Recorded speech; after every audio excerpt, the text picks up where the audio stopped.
ஆண்டவரும் உலக ரட்சகர் மீட்பெருமா இருக்கிற இயேசு கிறிஸ்துவின் அற்புத நாமத்தினால் உங்கள் யாவருக்கும் வாழ்த்துக்களை தெரிவித்துக் கொள்கிறோம். இந்த நல்ல நாளிலே தேவனாய் கர்த்தருடைய வார்த்தை கேட்பதற்கு முன்பதாக ஒரு சில அறிவிப்புகளை அறிவிக்கிறோம். தயவுசெய்து கவனிக்கும் என்று உங்கள் அன்போடு கூட கேட்டுக்கொள்கிறோம். இப்போது ஆரம்பிக்கப்படுகிற இந்த நிகழ்ச்சி தொடர்ந்து 7 வாரங்களுக்கு இந்த நிகழ்ச்சியை உங்கள் மத்தியில் கொண்டு வர பிரயாசப்படுகிறோம். காரணம் என்னவென்று சொன்னால், உலகமெங்கும் இருக்கிற எல்லா திருச்சபைகளும் இந்த நாட்களிலே தவ நாட்கள் அல்லது லெந்து நாட்கள் என்று சொல்லி கிறிஸ்தவர்கள் மத்தியிலே சிலுவையின் பாடுகளை குறித்து தியானிக்கிற ஒரு காலங்களாக இருக்கிறது. ஆனால் இப்படிப்பட்ட நேரங்களிலே இந்த சிலுவை எதற்காக, ஆண்டவராகிய இயேசு கிறிஸ்து எதற்காக இந்த சிலுவை பாடுகளை ஏற்றுக்கொண்டார் என்று சொல்லி அந்த சிலுவை பாடுகளை குறித்து இந்த தியானத்தை தானே இந்த 7 வாரங்களும் ஒவ்வொரு வெள்ளிக்கிழமையிலும் உங்கள் மத்தியிலே கொண்டு வர பிரயாசப்படுகிறோம். இதற்கு கர்த்தருடைய ஆவியானவர் தம்மை நமக்கு உதவி செய்வாராக. அதனால் கண்களை மூடி சிரம் தாழ்த்தி இந்த சிலுவை தியானத்தின் கூட்டத்திலே ஒவ்வொரு வாரமும் நாம் பங்கு பெற்று இறையாசிரியை பெற நாம் ஜெபிப்போம். கண்களை மூடி சிரம் தாழ்த்தி நாம் ஜெபிப்போம். கிருபையுள்ள நல்ல ஆண்டவரே, இந்த நிகழ்ச்சிக்காய் நாங்கள் நன்றி செலுத்துகிறோம்.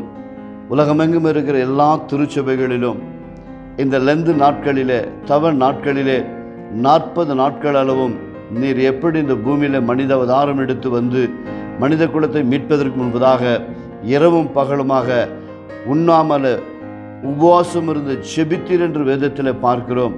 அதே வண்ணமாக ஒவ்வொரு வெள்ளிக்கிழமை நடக்கிற இந்த நிகழ்ச்சியில் தேவ ஆவியினருடைய பிள்ளைகளுக்கு ஓடுகூடி நீங்கள் பேசும்படியாக செபிக்கிறோம்.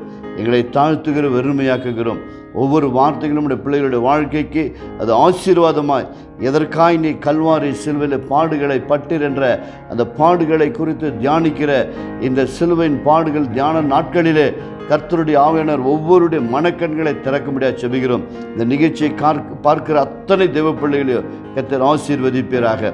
நீங்கள் பேசுங்க, நாங்கள் கேட்கிறோம். இயேசுவின் நாமத்தினால் பிதாவே, ஆமென்.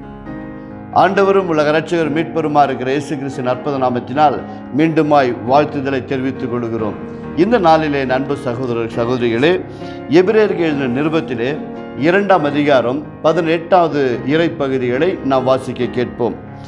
ஆதலால் அவர் தாமே சோதிக்கப்பட்டு பாடுபட்டதினாலே அவர் சோதிக்கப்படுகிறவர்களுக்கு உதவி செய்ய வல்லவராய் இருக்கிறார் என்று சொல்லி வேதம் நமக்கு சொல்லுகிறது. ஆதலால் என் அன்பு தெய்வ ஜனங்களே, இந்த நாட்களிலே இந்த வேத சத்தியத்தின் வழியாய் நாம் என்ன தெரிந்து கொள்ளப் போகிறோம்? ஆதலால் அவர் தாமே சோதிக்கப்பட்டு பாடுபட்டதினால 2 காரியங்கள் இந்த பூமியில ஆண்டவராகிய இயேசு கிறிஸ்து முதலாவது இந்த பூமியில் வந்த பிறகு 2 காரியங்கள் நமக்காக அவர் செய்திருக்கிறார். 3ஆவதும் நமக்காகத்தான் செய்ய போகிறார். ஆதலால் இந்த பூமியில நாம் பார்க்கிற இந்த வானத்தையும் பூமியும் சர்வ லோகத்தையும் படைத்த கடவுள் சர்வத்தையும் சிருஷ்டித்து யாருக்காக சிருஷ்டித்தாரோ, யாருக்காக உண்டாக்கினாரோ அந்த மனிதனுடைய கரத்தில் ஆண்டு கொள்ளுங்கள் என்று கொடுத்தார்.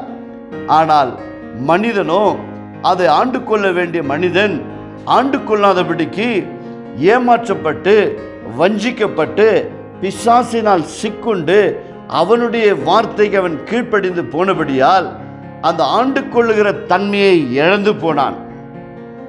முதல் 2 அதிகாரங்களில் ஆதியாகமத்தில் நாம் பார்ப்போம் என்று சொன்னால், சர்வ லோகத்தையும் படைத்தார், சர்வ சிருஷ்டிகளையும் படைத்தார். படைத்த 2ஆம் அதிகாரத்தில் அவனுக்கு கொடுத்து நீ இப்படி தான் வாழ வேண்டும் என்று சொல்லி அவனுக்கு கட்டளை கொடுத்து அவனுக்கு ஒரு வேலையை கொடுத்து அவனுக்கு ஒரு தோட்டத்தை உண்டாக்கி அந்த தோட்டத்தை பண்படுத்தவும் காவல் காக்கவும் சொன்னார்.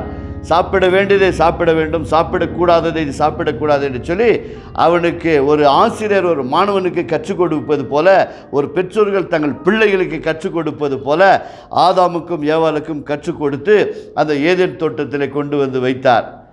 ஆனால் ஆதாமோ அந்த தேவனுடைய வார்த்தைக்கு கீழ்ப்படியாமல் போனபடியால் இதோ அவன் பாவம் செய்து மகிமை இழந்து போனான். 3ஆம் அதிகாரத்தில் மனிதனுடைய வீழ்ச்சி ஆரம்பிக்கப்படுகிறது. இந்த வீழ்ச்சியின் காரணமாகத்தானே பரலோக தேவன் வானத்தையும் பூமியும் சிருஷ்டித்த நம்முடைய ஆண்டவராகிய இயேசு கிறிஸ்து இந்த பூமியில் மனித அவதாரம் எடுத்து நமக்காக மனிதனாய் பிறந்தார். மனிதனோடு கூட மனிதனாய் சேர்ந்தவர் வாழ்ந்தார்.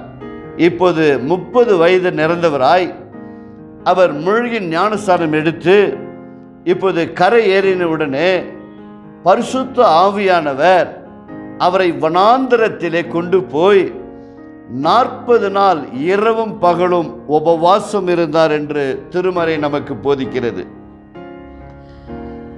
ஊழியத்தை ஆரம்பிப்பதற்கு முன்பதாக, மனித குலத்தின் பாவங்களை சுமந்து தீர்ப்பதற்கு முன்பதாக, மனித குலத்திற்கு தேவனுடைய அன்பை இந்த உலகத்திற்கு வெளிப்படுத்துவதற்கு முன்பதாக ஆண்டவராகிய இயேசு கிறிஸ்து இதோ வனாந்தரத்தில் 40 நாள் இரவும் பகலும் உண்ணாமல் இருந்தார் என்று வேதம் போதிக்கிறது. அப்படி 40 நாட்கள் நிறைவேறின பின்பு இதோ பிசாசானவன் எப்படி அன்றைக்கு ஏதேன் தோட்டத்திலே ஆதாமை சோதித்தானோ அதே நிலைமையிலே ஆண்டவராகிய இயேசு கிறிஸ்துவை அவன் சோதித்தான். எப்படி சோதித்தான்? ஏதேன் தோட்டத்திலே நீங்கள் இந்த கனியை புசிக்கலாம் என்று சொல்லி, புசிக்கக்கூடாத பழத்தை புசி என்று சொல்லி அவனுக்கு ஏமாற்றப்பட்டது. அங்கு ஏவாள் வஞ்சிக்கப்பட்டு ஏமாற்றப்பட்டு அந்த கனியை தானும் சாப்பிட்டு தன்னோடு கூட வாழ்ந்து கொண்டிருக்கிற கணவனாகிய ஆதாமுக்கும் அந்த கனியை கொடுத்தாள். அவனும் எந்தவித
எத்தனை தைரியம் பாருங்கள்! சர்வ லோகத்தையும் படைத்தவர் அந்த இறைவனிடத்தில் வந்து சொல்லுகிறான், நீர் தேவனுடைய குமாரனானால் கல்லை எடுத்து அப்பமாகும்படி சொல்லும் என்று சொல்லி. ஒருவேளை ஆண்டவராகிய இயேசு கிறிஸ்து இவன் சொல்லுகிறதை நம் ஆண்டவராகிய இயேசு கிறிஸ்து ஒருவேளை கேட்டிருப்பார் என்று சொன்னால், ஆதாமை எப்படி ஏமாற்றினானோ அதே போல் இயேசுவை ஏமாற்றியிருப்பான். கர்த்தர் அவனுக்கு பதில் என்ன கொடுத்தார்? மனுஷன் வெறும் அப்பத்தினால் மாத்திரமல்ல, தேவனுடைய வாயிலிருந்து புறப்படுகிற வார்த்தையினால் மனிதன் பிழைப்பான் என்று சொன்னார். ஆச்சரியப்பட்டான் பிசாசு, அதிர்ச்சி அடைந்து விட்டான். இப்படிப்பட்ட வார்த்தை சொல்வார் என்று அவன் எதிர்பார்க்கவில்லை. அன்று சுலபமாக ஆதாமும் ஏவாளை ஏமாற்றினது போல இந்த இரட்சகரை ஏமாற்றி விடலாம் என்று வந்தான். ஆனால் இரட்சகரோ அவனுக்கு எதிர்மாறாக வார்த்தையை சொன்னார். உடனடியாக அவன் என்ன செய்தான்? சங்கீதத்திலிருந்து ஒரு வசனத்தை எடுத்து சொன்னான். இதோ நீ இந்த இடத்திலிருந்து கீழே தாழ குதியும், அப்போது உம்முடைய தூதர்கள் வந்து ஏந்தி கொண்டு போவார்கள் என்று அவருக்கு ஆலோசனை சொன்னான். ஒருவேளை இவனுடைய ஆலோசனை கேட்டு ஆம் சங்கீதத்தில் இவனும் சங்கீதத்தை பற்றி பேசுகிறான் என்று ஏமாந்து கேட்டிருப்பார் என்று சொன்னால் இவனுடைய வார்த்தைக்கு அவர் கீழ்ப்படிந்திருப்பார். அங்கும் என்ன சொல்லப்பட்டது? இவன் தற்கொலைக்கு எண்ணங்களை கொடுத்தான். கீழே குதி, அப்பொழுது தூதர்கள் வருவார் என்று சொல்லி. தேவன் மனிதனுக்கு ஞானத்தை கொடுத்திருக்கிறார், அறிவை கொடுத்திருக்கிறார். எதை செய்ய வேண்டும் எதை செய்யக்கூடாது என்று மனிதனுக்கு பகுத்தறிகிற அறிவு உண்டு. அப்படிப்பட்ட மனிதன் இப்போது தானாக குதிக்கக்கூடாது. ஒருவேளை அவன் போகிற வழியிலே போகிற பாதையிலே இடறி விழும்பொழுது தன்னுடைய தூதர்களை அனுப்பி அவர் காப்பாற்ற அவர் வல்லவராக இருக்கிறார். ஆனால் இவனோ தாழ குதியும், உம்முடைய தூதர்கள் வந்து ஏந்தி கொண்டு போவார்கள் என்று சொல்லி இயேசுவை ஏமாற்ற நினைத்தான். உன் தேவனாகிய கர்த்தரை பரீட்சை பார்க்காதே என்று சொல்லி அவனை 2வது முறையாக விரட்டினார். 3வது முறையாக அவன் உயர்ந்த மலையிலே கொண்டு போய், இதோ உலகத்தின் சகல ராஜ்யங்களும் என் கரத்தில் இருக்கிறது, இவைகளெல்லாம் என் கரத்தில் கொடுக்கப்பட்டு இருக்கிறது. சிந்தித்து பாருங்கள். ஆளக்கூடிய ஆதாம் இழந்து போனபடியால் அவைகளெல்லாம் என்னிடத்தில் இருக்கிறது என்று இதோ பிசாசானவன் இயேசுவிடத்தில் சவால் விட்டான். அவர் மறு உத்தரவு ஒன்றுமே சொல்லவில்லை. காரணம் என்ன? ஆதாம் இழந்ததை அவன் பறித்து கொண்டு அவன் வைத்துக் கொண்டிருக்கிறான். என்ன சொல்லுகிறான்?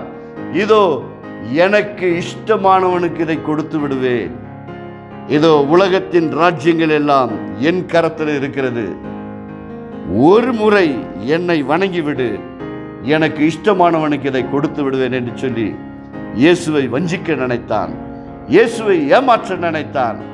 ஆண்டவராகிய இயேசு கிறிஸ்து அவனை பார்த்து சொன்னார், உன் தேவனாகிய கர்த்தர் ஒருவரை தவிர வேறொருவரும் ஆராதிக்க கூடாது என்று வேதத்தில் எழுதில்லையா என்று சொல்லி 3 சோதனைகளிலும் அவனை வசனத்தின் வழியாய் அவனை வெற்றி வீரராக விரட்டி அடித்தார். அப்பால போ சாத்தான் என்று சொன்ன உடனே அவரை விட்டு அவன் சில காலம் விலகி போனான் என்று மத்தேயு லூக்கா அதிகாரத்தில் நாம் வாசிக்க கேட்கிறோம்.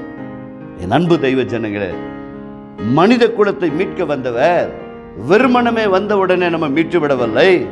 மாறாக அன்றைக்கு ஆதாம் எப்படி சோதிக்கப்பட்டானோ, இன்றைக்கு வாழ்கிற கிறிஸ்தவர்கள் எப்படி சோதிக்கப்படுகிறார்களோ அப்படிதான் ஆண்டவராகிய இயேசு கிறிஸ்து சோதிக்கப்பட்டார். அதனால் தான் எபிரேயர் நிருபத்தில் எழுதப்பட்டிருக்கிறது, ஆதலால் அவர் தாமே சோதிக்கப்பட்டதினால், அவர் தாமே பாடுபட்டதினால். யாருக்காக? உன்னுடைய மீட்புக்காக, என்னுடைய மீட்புக்காக. இந்த நிகழ்ச்சியை பார்க்கிற என் அன்பு தெய்வ ஜனங்களே, இந்த உலகத்தின் மக்கள் அத்தனை கோடி மக்களை மீட்பதற்காக அவர் மனிதனுடைய பாடுகளை தன்னிடத்தில் அவர் மனப்பூர்வமாய் தன்மேல் ஏற்றுக்கொண்டார். மனிதனுடைய பாவத்தை சுமந்து தீர்க்கும்படி முழு மனதோடு கிடந்த பாடுகளை ஏற்றுக்கொண்டார். அந்த பாடுகள் தான் கல்வாரி சிலுவை. கெத்செமனி தோட்டத்திலே ஆண்டவராகிய இயேசு கிறிஸ்து கடைசி நேரம் வந்துவிட்டது, நாளை சிலுவையில் அடித்து நொறுக்கப்பட போகிறார்கள். கெத்செமனி தோட்டத்தில் அவர் முகங்குப்புற விழுந்து ஜெபித்து கொண்டிருக்கிறார்.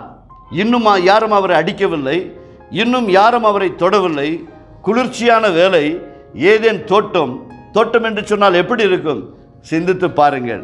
அப்படிப்பட்ட குளிர்ச்சியான இடங்களிலே தேவன் ஆண்டவராகிய இயேசு கிறிஸ்து முகங்குப்புற விழுந்து மனித குலத்தின் பாவங்களை சுமந்து தீர்ப்பதற்காக அவர் வியாகுலப்பட்டு மரணத்துக்கு எதுவான துக்கம் அவரை ஆட்கொண்டது என்று வேதம் போதிக்கிறது.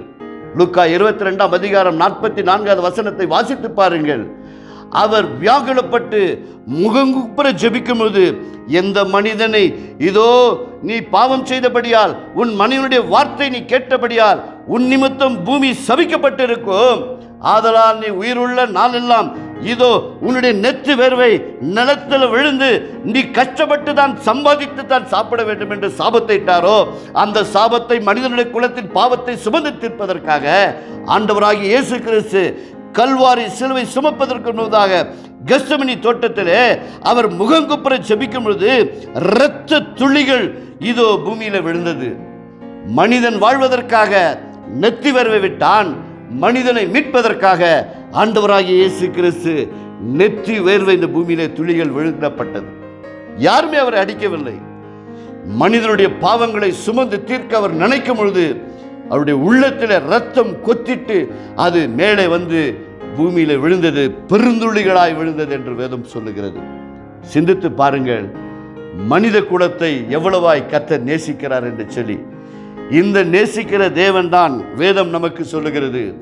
அவர்தானே சோதிக்கப்பட்டு அவர்தாமே பாடுபட்டதினாலே, பாடுபடுகிற ஒவ்வொரு மனிதனுக்கும், சோதிக்கப்படுகிற ஒவ்வொரு மனுஷனுக்கும் கர்த்தர் உதவி செய்ய வல்லவராய் இருக்கிறார் என்று சொல்லி. எப்பொழுது அவர் உதவி செய்ய முடியும்? எந்த மனித குலத்தின் பாவத்தை சுமந்து தீர்த்தாரோ அதன் பிறகு ஆண்டவராகிய இயேசு கிறிஸ்து ஒரு முறை மனிதனாய் பிறந்தார், நம்மை போல் வாழ்ந்தார், நமக்காக சிலுவையிலே பாவத்தை சுமந்து மரித்தார். பாவத்தின் சம்பளமாகிய மரணத்தை அவர் ஏற்றுக்கொண்டு அவர் மரித்து அடக்கம் செய்யப்பட்டார். எப்படி மனிதன் அடக்கம் செய்யப்படுகிறானோ அப்படி அடக்கம் செய்யப்பட்டு ஆண்டவராகிய இயேசு கிறிஸ்து 3ஆம் நாள் உயிர்த்தெழுந்தார். அந்த உயிர்த்தெழுந்த ஆண்டவர் இன்றைக்கும் உயிரோடு இருக்கிறபடியால் தான் பரிசுத்த வேதாகமம் நமக்கு சொல்லுகிறது, அவர் உதவி செய்ய வல்லவராய் இருக்கிறார் என்று சொல்லி. இன்றைக்கு உதவி தேடி எங்கே போகிறாய்? உனக்கு உதவி வேண்டும் என்று சொல்லி சோதிக்கப்படுகிற வேளையில, பாடுபடுகிற வேளையில எந்த மனிதர்களை தேடி ஓடுகிறாய்? உன் தேவனாகிய கர்த்தரை தேடி வா, அவர் உனக்கு உதவி செய்வார். அவர்தான் உன்னுடைய பாவங்களையும் என்னுடைய பாவங்களையும், உன்னுடைய சாபங்களையும் என்னுடைய சாபங்களையும் கல்வாரி சிலுவையில மனப்பூர்வமாய் ஏற்றுக்கொண்டவர். 2 கொரிந்தியர் 5:21 சொல்லுகிறது, நம்முடைய பாவ சாப கேடுகள் எல்லாம் அவர் மேல் சுமத்தப்பட்டது. பாவம் அறியாத அவர் மேல் நம்முடைய பாவம், மனித குலத்தின் பாவம் இயேசுவின் மேல் சுமத்தப்பட்டது. அவர் மேல் சுமத்தப்பட்டபடியால் பாவத்தை அவர் ஏற்றுக்கொண்டார், நம்மை பரிசுத்தப்படுத்தினார். மரணம் அவரை ஏற்றுக்கொண்டார், ஜீவன் நமக்கு கொடுத்தார். எத்தனை பெரிய பாக்கியம் என் அன்பார்ந்தவர்களே! இந்த தவ நாட்களிலே இந்த 7 வாரங்களும் பார்க்கும்போது இயேசு ஒவ்வொரு காரியத்தில் எப்படியாய் மனித குலத்தை நேசித்தார் என்று சிந்தித்து பார்ப்போம், செயல்பட ஆரம்பிப்போம். கர்த்தர் நமக்கு உதவி செய்வார். இன்றைக்கு இந்த நிகழ்ச்சியை பார்த்து கொண்டிருக்கிற அன்பு தெய்வ ஜனங்களே, எப்பேற்பட்ட பாவத்தின் கொடுமையிலே நீங்கள் சிக்கியிருக்கிறீர்கள், எப்பேற்பட்ட பிரச்சனையிலே நீங்கள் சிக்கி தவித்து கொண்டு இருக்கிறீர்கள். ஒருவேளை பாவத்தை பழக்க வழக்கங்கள் சிக்கிக்கொண்டு அதிலிருந்து வெளிவரும் பிரயாசப்பட்டு நீ தானாகவே உன்னுடைய சொந்த முயற்சி எடுத்து நீ தோல்விச்சு இருக்கிறாயா? குடி பழக்கமா, அல்லது தவறான உறவுகளா, அல்லது பெற்றோருக்கு கீழ்ப்படியாமல் கொடுத்த பணம் பொருளாதாரங்கள் எல்லாம் இழந்து விட்டு இருக்கிறாயா? கொடுத்ததெல்லாம் இழந்து இன்றைக்கு கடன்காரனாய் வாழ்ந்து கொண்டு இருக்கிறாயா? நீ எந்த நிலையில் இருந்தாலும் கவலைப்படாத மகனே, இந்த வார்த்தை கேட்கிறேன் அன்பு சகோதரனே, சகோதரியே, கர்த்தருடைய வார்த்தை விசுவாசிங்கள். அவர் தாமே உனக்காக எனக்காக சோதிக்கப்பட்டார், அவர் தாமே உனக்காக எனக்காக பாடுபட்டார். இப்போ அவர் தாமே ஆண்டவராகிய இயேசு கிறிஸ்து உனக்கு உதவி செய்ய இன்றைக்கும் தன்னுடைய அன்பின் கரத்தை நீட்டி கொண்டிருக்கிறார். அவரிடத்தில் வருவாய் என்று சொன்னால் பாவத்திலிருந்து விடுதலை, சாபத்திலிருந்து விடுதலை, அழிவிலிருந்து விடுதலை, அடிமைத்தனத்திலிருந்து விடுதலை. கண்களை மூடி சிரம் தாழ்த்தி ஜெபிப்போமா? அடுத்த வாரம் தொடர்ச்சியாக இதனுடைய தொடர்ச்சியை நாம் பார்க்க போகிறோம். 7 வாரங்கள் நீங்களும் பாருங்கள், அடுத்தவர்களுக்கு அனுப்பி வையுங்கள். கர்த்தர் உங்களை ஆசீர்வதிப்பாராக. கண்களை மூடி சிரம் தாழ்த்தி நாம் ஜெபிப்போம். கிருபையுள்ள நல்ல ஆண்டவரே, இந்த நல்ல நாளுக்காய் நாங்கள் நன்றி செலுத்துகிறோம். இந்த நிகழ்ச்சியை பார்க்கிற ஒவ்வொரு தேவ பிள்ளைகளையும் கர்த்தர் ஆசீர்வதிப்பீராக. ஏதோ ஒரு சில ஜனங்களை மீட்பதற்காக அல்ல, சர்வ லோகத்தையும் மனித குலத்தின் மனிதனாய் வாழ்ந்து கொண்டிருக்கிற அனைத்து மனித குலத்தை மீட்க வந்த இரட்சகரே, எங்களுடைய பாவ சாப கேடுகளை எல்லாவற்றையும் சோதிக்கப்பட்டு பாடுபட்டு வெற்றி வீரராய் சிலுவையில் வெற்றி சிறந்த அன்பு தகப்பனே, உம்முடைய பிள்ளைகளுக்கு உதவி செய்ய இன்றைக்கு வல்லமையுள்ள தேவனாய் இருக்கிறீர். பிசாசின் அத்தனை ஆதிக்கங்களையும் கல்வாரி சிலுவையிலே நீர் முறியடித்தீர் என்று பார்க்கிறோம். அப்படியாய் உம்முடைய பிள்ளைகளை எந்த பேர்பட்ட பாவ காரியங்கள், பாவ இச்சைகள், பாவத்திற்கு அடிமைப்பட்டு போயிருக்கிற எல்லா அடிமைத்தனத்தில் இருந்தும் நசரேயனாகிய இயேசுவின் நாமத்தினாலே உம்முடைய பிள்ளைகளை விடுதலையாக்குகிறோம். கர்த்தர் உம்முடைய பிள்ளைகளை விடுதலையாக்குவீராக, கல்வாரி அன்பினால் நிரப்புவீராக, உம்முடைய பரிசுத்த இரத்தத்தால் உம்முடைய பிள்ளைகளை கழுவீராக. இந்த தவ நாட்களிலாவது மனம் திரும்பி ஒரு புதிய கிறிஸ்தவர்களாய், புதிய தெய்வ மக்களாய் வாழும்படி கர்த்தர் உம்முடைய பிள்ளைகளை இந்த நாளின் நிகழ்ச்சியை காண்கிற அத்தனை தெய்வ பிள்ளைகளையும் பிதா, குமாரன், பரிசுத்தாவின் நாமத்தினாலே ஆசீர்வதிக்கிறோம்.